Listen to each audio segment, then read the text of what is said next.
Hello and welcome back to Advent of Code, day 2.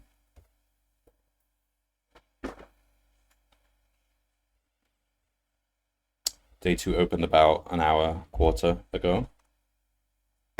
And yeah, the first day was pretty straightforward.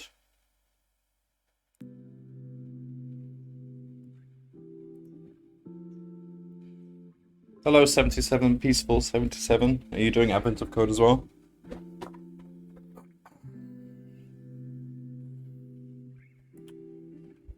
Satisfactory also doing an Advent of some sort, so I'm tempted to be streaming at Satisfactory each day after Advent of Code.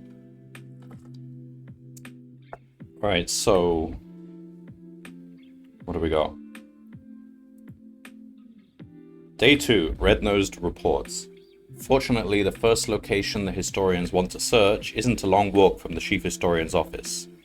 While the Red-Nosed Reindeer Nuclear Fusion Fission Plant... What are they referring to? Oh, this is the first Advent of Code.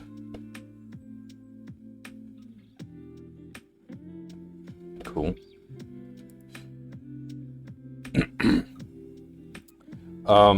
The engineers there run up to you as soon as they see you. Apparently, they still talk about the time Rudolph was saved through molecular synthesis from a single electron. They're quick to add that, since you're already here, they'd really appreciate your help analyzing some unusual data from the red-nosed reactor. You turn to check if the historians are waiting for you, but they seem to have already divided into groups that are currently searching every corner of the facility. You offer to help with the unusual data.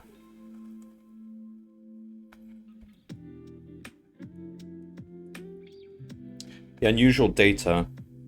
You are only Python programmer streaming AOC, I found. Really, that's surprising. Because Python is a very popular choice amongst Advent of coders.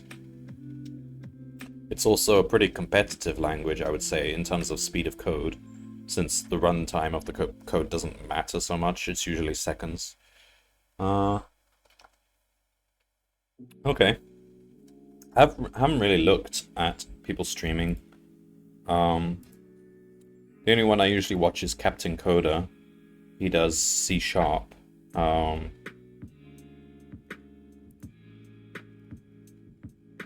Yeah, he'll be doing his later, I think.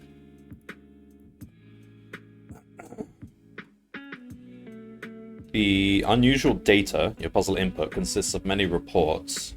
One report per line. Each report is a list of numbers called levels that are separated by spaces. For example,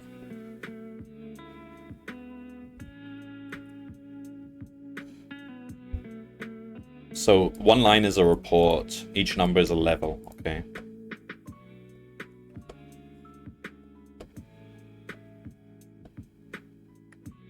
The engineers are trying to figure out which reports are safe.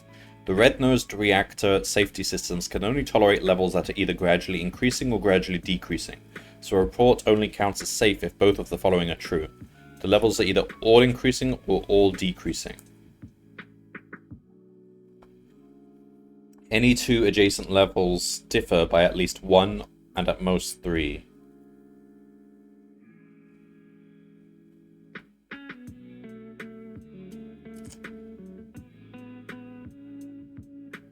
Okay. In the example above, the reports can be found safe or unsafe by checking those rules. Yeah, alright. So we can check those two conditions separately. Well, we can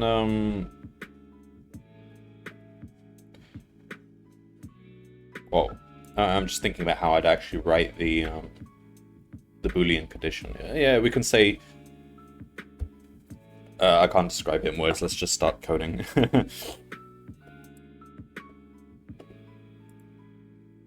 So this is what it looks like. Okay, it's not that big.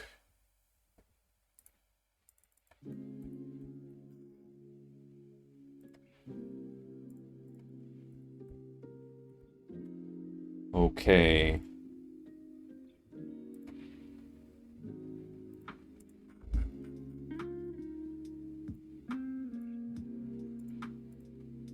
Alright, so we've got 2. Can copy some of this stuff. With open input text. So we got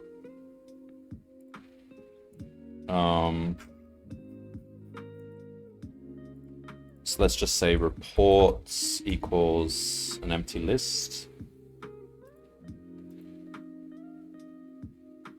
And then just change this to cast that to a list, so we're mapping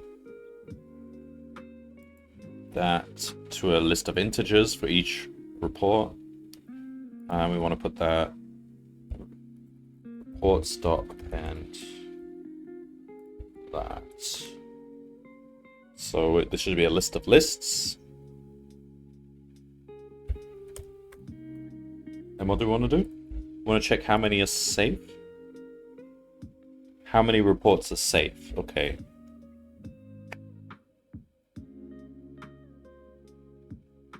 Okay, so just say safe count equals 0 for report in reports. Safe count plus equals, so the Boolean condition that's going to be true if it's safe is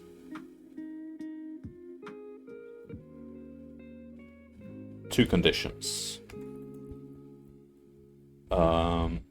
So either they're decreasing at a rate between 1 and 3. So we want to say all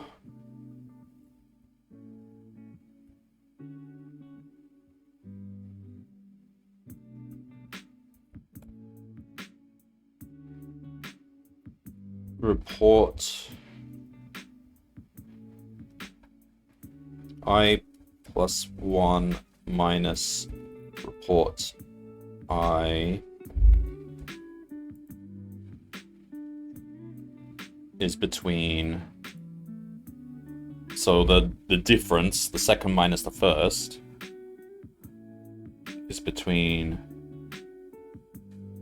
3 and 1 inclusive.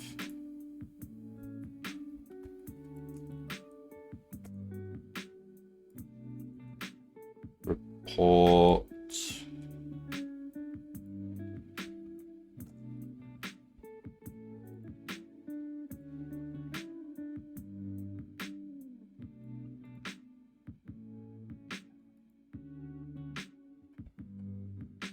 for I in range, just say n equals length of reports, so be n minus 1.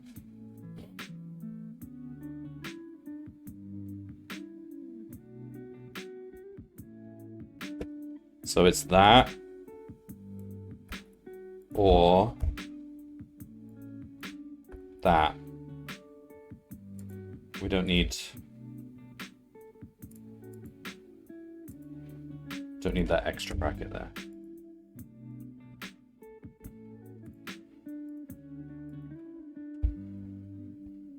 But this time we want I minus I plus 1. The previous one minus the next one. It's between 1 and 3. So this maintains that all decreasing or all, well, this one is all increasing and this one is all decreasing. It's got to be one of those. So we can't have an increase and a decrease in the same row. I hope that's right. I don't know if I'm allowed to tab like that. Let's see. Print save count. Yeah, it doesn't like doing that. Can we just say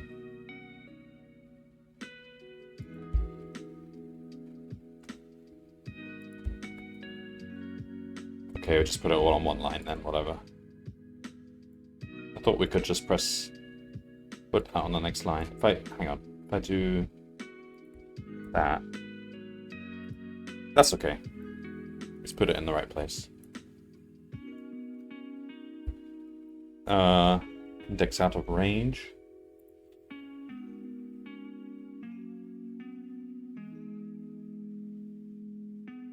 Oh! No. N is not length of reports. N is length of the one report. That's what happens when you name a variable report and another one reports. The individual report. 483.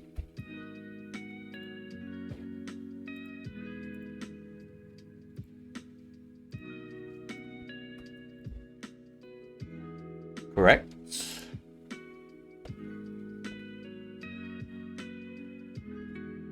Part 2. The engineers are surprised by the low number of safe reports until they realize they forgot to tell you about the problem dampener. The problem dampener is a reactor-mounted module that lets the reactor safety systems tolerate a single bad level in what would otherwise be a safe report. It's like the bad level never happened. Now the same rules apply as before, except if removing a single level from an unsafe report would make it safe, the report instead counts as safe.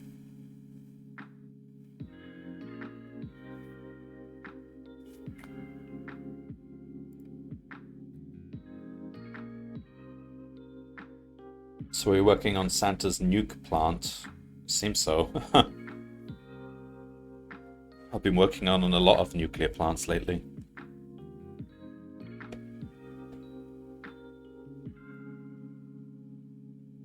So we can remove one level. Oh, interesting. So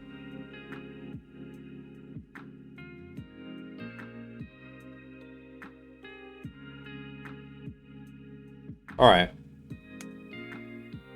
So for each report this time, we should probably just...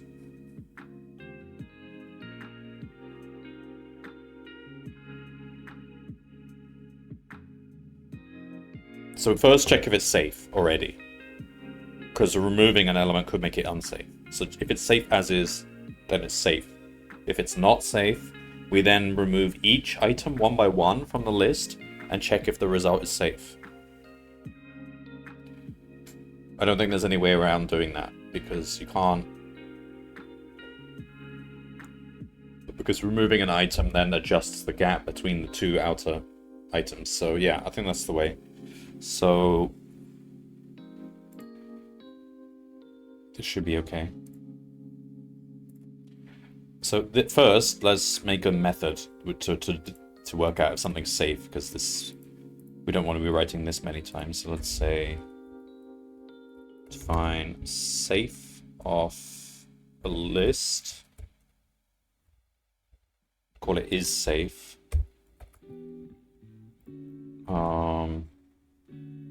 It's basically this, but n equals length of L.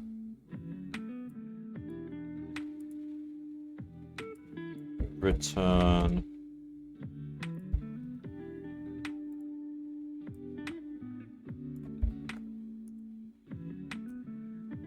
that or that. Oh, you do need the bracket. Okay, fine. But this is L.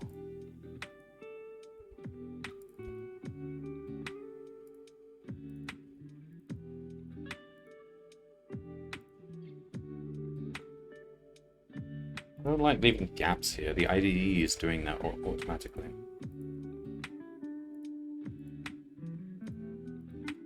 Okay.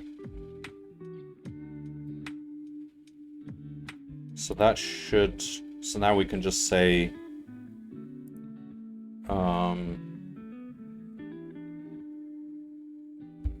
is safe. Report. Don't even need this. And that means we can actually just simplify this whole thing to safety count equals sum of is...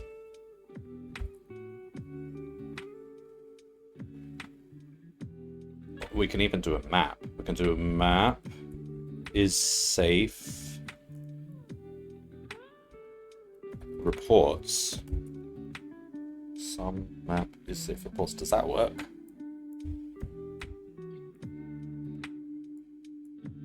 Ooh, look how compact that is. Now we're being functional. So the map applies is safe to each item of reports. The sum goes over adds up all those iterables. Because they're booleans, it evaluates to 1 or 0, depending on when it's true or false. Pretty cool. Alright, on to part 2. So that's part 1.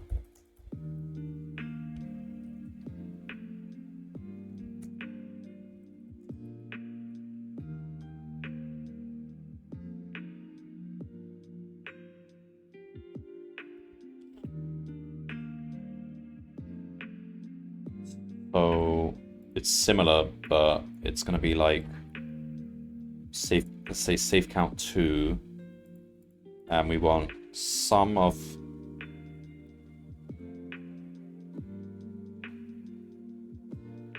Alright, we'll go through the for loop here. So for report in reports,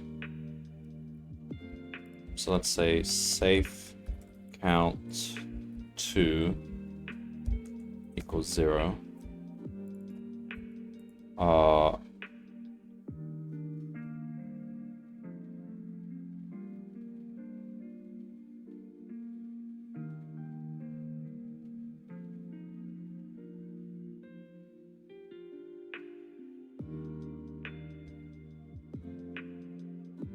So the Boolean condition this time. So either it's safe as is, or any list where we've removed one item is safe. How do we do that? So it's going to be any report up to I plus report I plus 1 onwards. So skipping item I.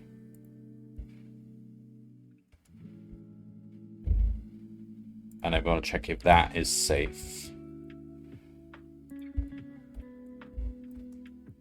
for I in range. So I needs to be so basically length of report.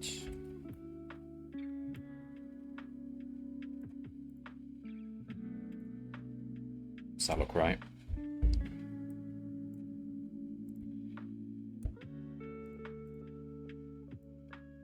So either it's safe as is, or we try every value of I here, and for each one, so the last value will be n minus 1.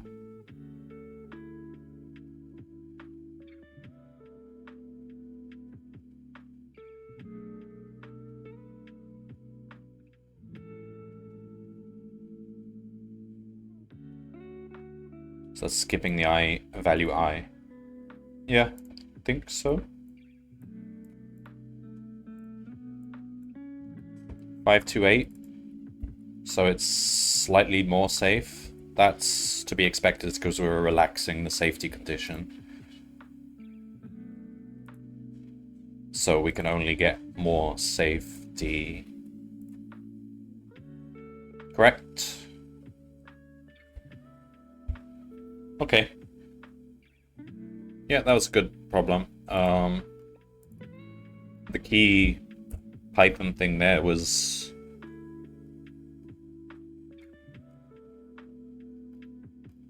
list slicing, really. List slicing and Boolean conditions.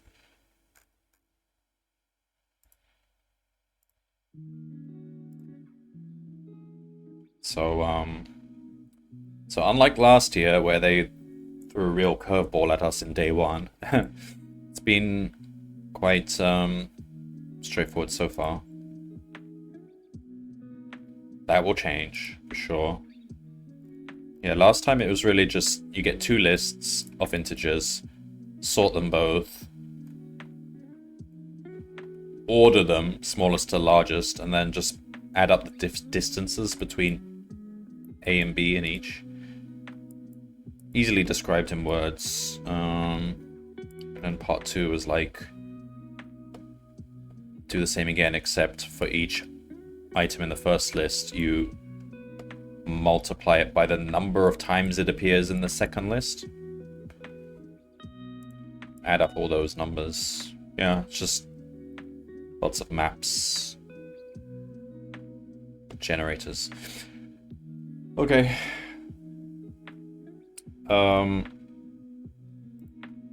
Just have a look at the stats.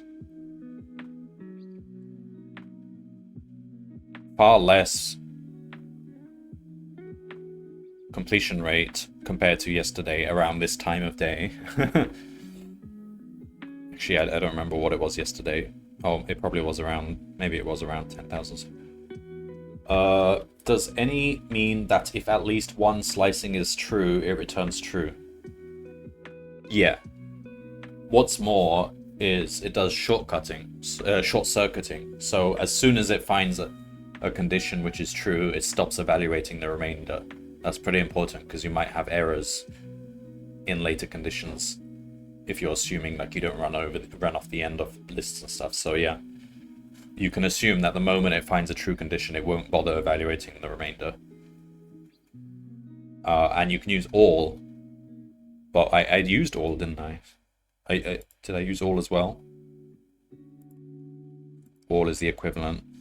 Yeah, all, any, they're very useful in Python. They both short circuit. So as soon as it finds the first thing that's false, it stops evaluating. As soon as it finds the first thing that's true, it stops evaluating.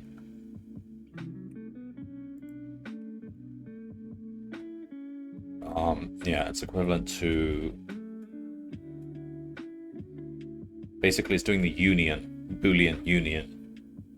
I don't know, like in other languages, what is the equivalent? Like in C++, I would normally write a map where I'm unioning. I wouldn't be surprised if there's something similar in C++ now, but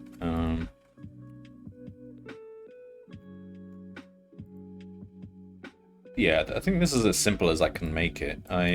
This condition here is the bulky bit, but I wouldn't want to do it any other way. This seems the most readable to me. You could write it instead. You could. No. I think you really got to do it this way, because the danger is if you try to evaluate the two different conditions. One, it's decreasing or increasing. Two, every gap is between 1 and 3. You might get a situation where you go up by 1, down by 1, but you're accidentally counting that as safe. So yeah, this is really, I think, the safest way to do it.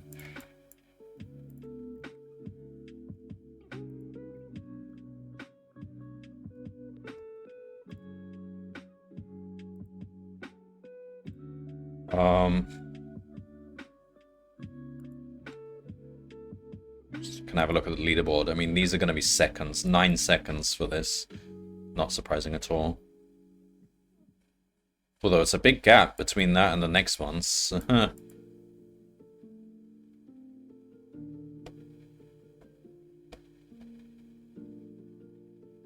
Well, 9 seconds for both stars. That's crazy. Like,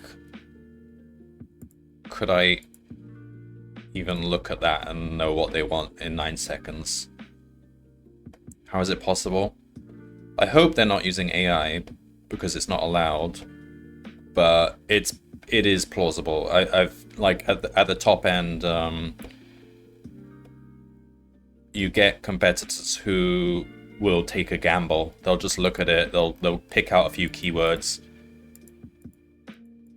But then you've also got to deal with the site, like pasting in the answer. Well, they write all these scripts and stuff, so they just type straight into the ID, press a button, and it immediately submits to the site. So, and then they can write scripts that'll pull the description into their IDE as well, so that it minimizes the amount of faff with the website. It's possible. It's also possible that it was cheating, but I can't comment on that. If he's a known competitor, then he's probably not cheating, because these guys compete in lots of different sites, and they don't want to get a bad reputation. So I don't know. I mean, yeah, clearly there's a huge gap between him and where is it? The others, but still, I've seen things like that happen in like Google Code Jam and stuff long before AI was a thing.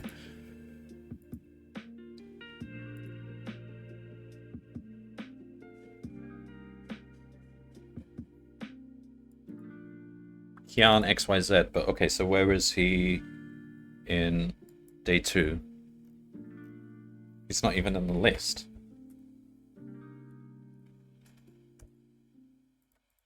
Okay.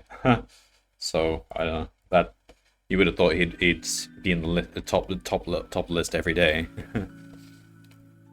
It was ChatGPT. Someone found the commit that was later deleted. Okay, well that confirms it then. Yeah, I didn't want to go accusing anyone. It's yeah, I have to say 9 seconds is very very close to being impossible. Possible if you were to take a gamble on what you think they want you to evaluate. But if you were to be sure of what it was, yeah, I would say 9 seconds is a bit too fast.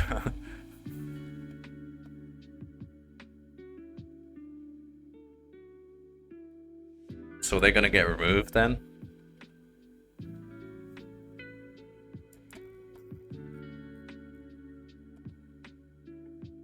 Four seconds for day 1, and another 5 seconds for day 2. Yeah, it's...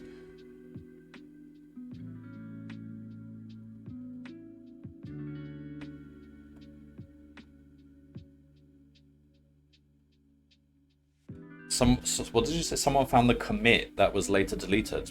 So they... What do you mean by the commit? They actually uploaded their solution or something?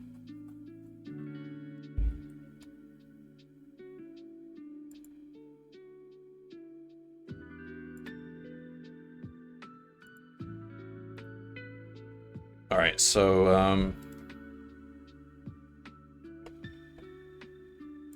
and I got my private leaderboard as well.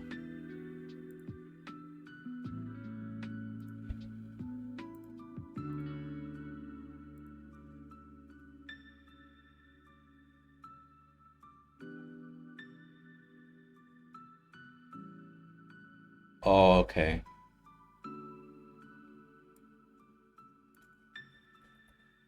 Let me have a look at this then.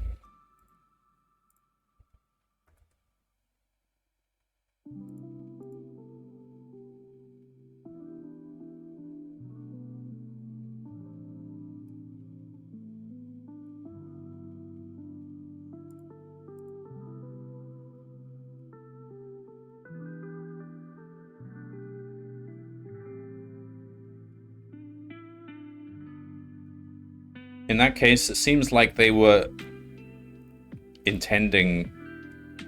They weren't...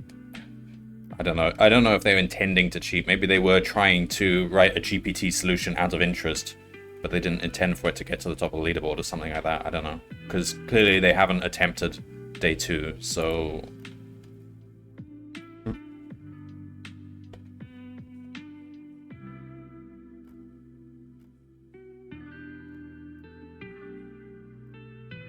Because some people do ChatGPT solutions for the fun of it, and they're allowed to do that as long as they don't get onto the leaderboard. They updated their bio on GitHub apologizing. Okay, fair enough. That seems like an innocent mistake then. I guess they might get removed, and whoever's next in line will take the place. But yeah, I mean, in 2 years ago, I think was the first year where this started becoming a problem, and at that point there was no rule against it, so it had to just be allowed because ChatGPT was just becoming known. In fact, that was how I first learned about it. I didn't know about it before then, but people were openly explaining how they solved it using ChatGPT. And getting to the top of the leaderboard for a couple of problems. It was a bit of a controversy because it wasn't against the rules, and some people were like, okay, it's a fair use of technology. now people are pretty much broadly agreed that it's not fair, it's not welcome in the competition because it's defeating the point. Back then it was a bit confusing because it just wasn't clear what was or wasn't allowed. Since this is unfathomed, this is just not, no competition has had to deal with this kind of thing before.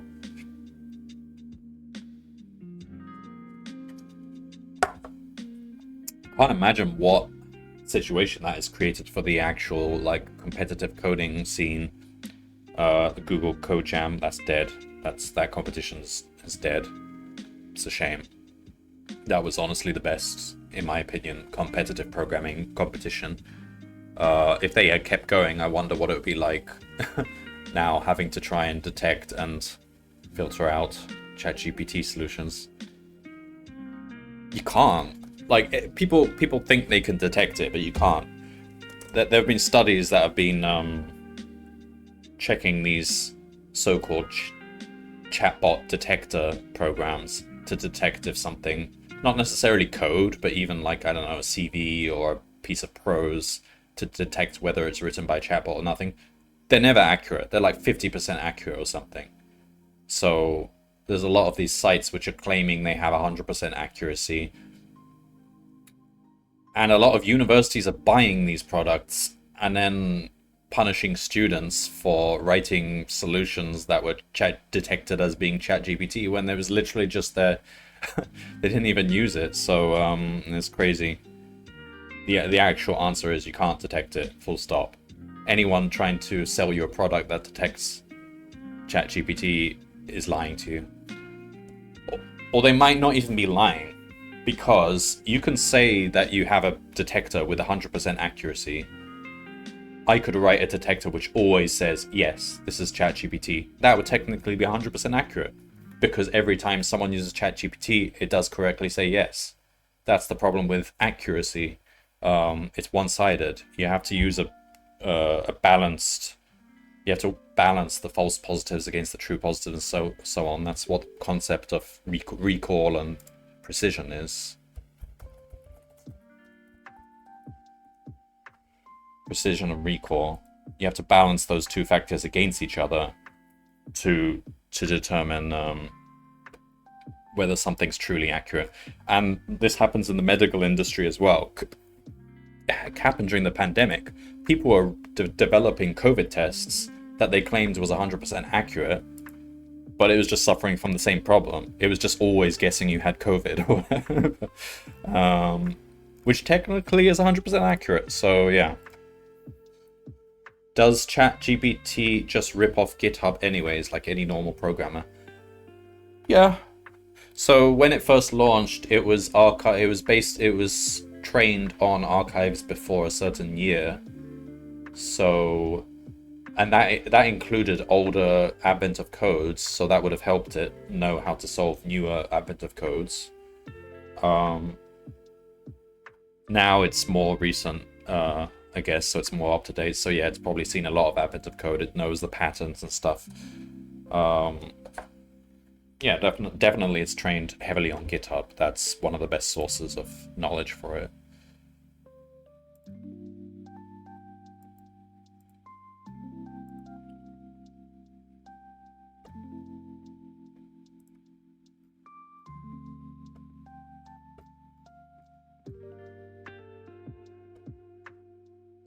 So these are like the formulas you use for like trying to balance the two. There's no right answer there though.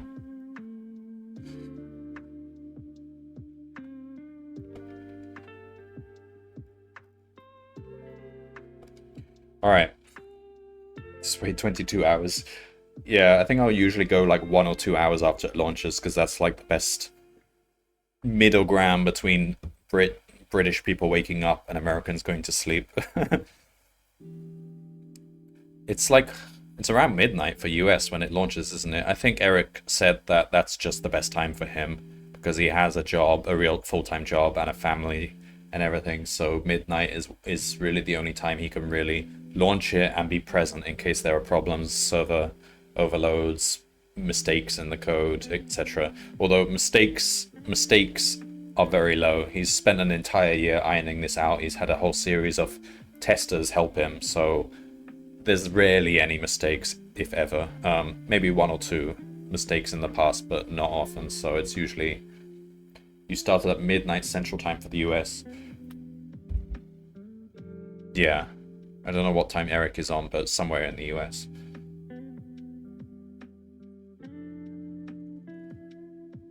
So yeah, whenever you think there's a mistake with the site for your particular test case, usually it's you've done something wrong. But maybe once or twice there has been a legitimate mistake. I don't know.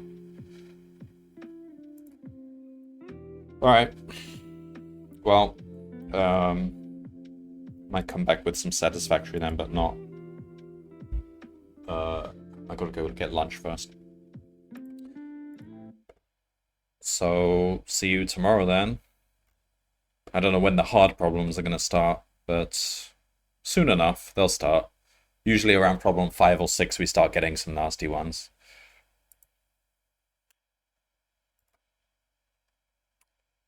Alright, thanks for watching. See you for day 3. Bye-bye.